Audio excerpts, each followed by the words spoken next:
आणि ते 5 बाण एकाच वेळी हा तुमच्या पुत्राचा शिर धडा वेगळं करणार. शेवट झाल्यावर मग याच्यासाठी तुम्ही नेत्र म्हणून पाहतात ना, नीट पहा. मग माझ्या बापाला माझ्या घातासाठी सोडलेले 5 बाण, ते 5 बाण, त्या 5 बाणाचा शेर करण्यासाठी असा तुमचा पुत्र बाण सोडणार. त्या 5 बाणासाठी 6 बाण सोडणार.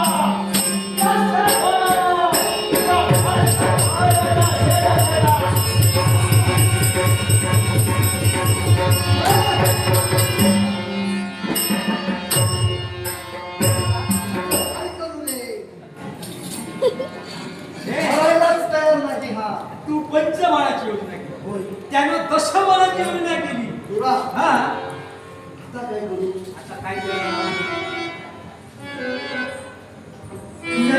काही करू नका. त्यापेक्षा सवाई ठरतो या. हा माझ्यापेक्षा सवाई ठरू शकत नाही. देवेंद्र म्हणजे कोण हे याला पटवून देणार. याला काय वाटलं एवढं याची मुक्तता नाही. पहा याला काय वाटलं, हे त्रैलोक्य मी हातरून सोडेन. या देवेंद्राजवळ असणारं वज्र आणि त्या वज्राचा महान करू. त्या वज्राचा सामना तुझ्याकडे होणार नाही. ते वज्र नष्ट करू शकत नाही. तेव्हा श्रेष्ठ असं देवेंद्राजवळ असणारं वज्रास्त्र, त्या वज्रास्त्राला पार करू. त्याचं शेवट खंडिलं.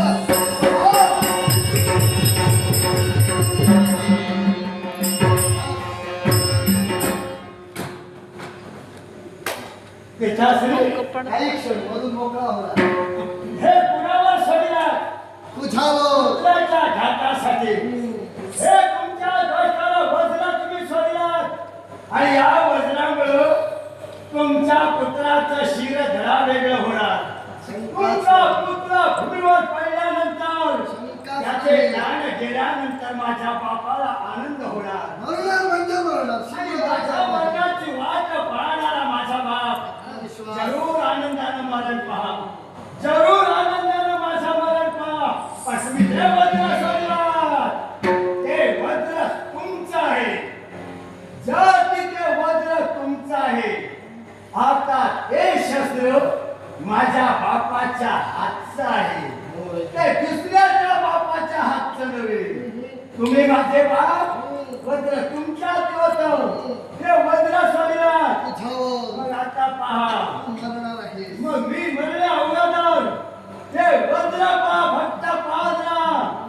आणि ते कसं पाहिजे काय करणार? तुमच्या बापाची पुण्य आहे. तुमच्या बापाची, माझा बाप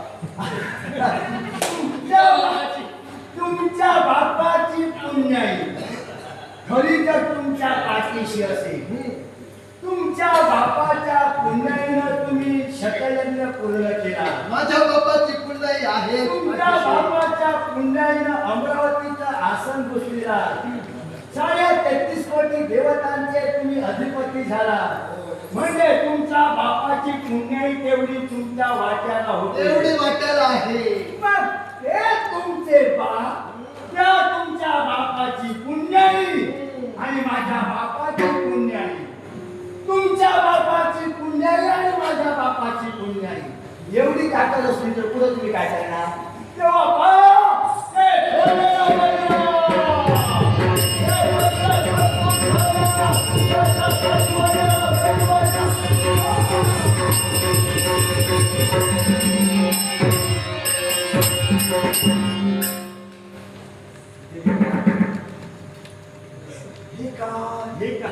त्याने माझा बाप आणि आपला बाप एकत्र केला आणि त्या वज्राचा नाश केला. हे काय हे जेवढ्या तू सोडायला हरकत नाही. तेव्हा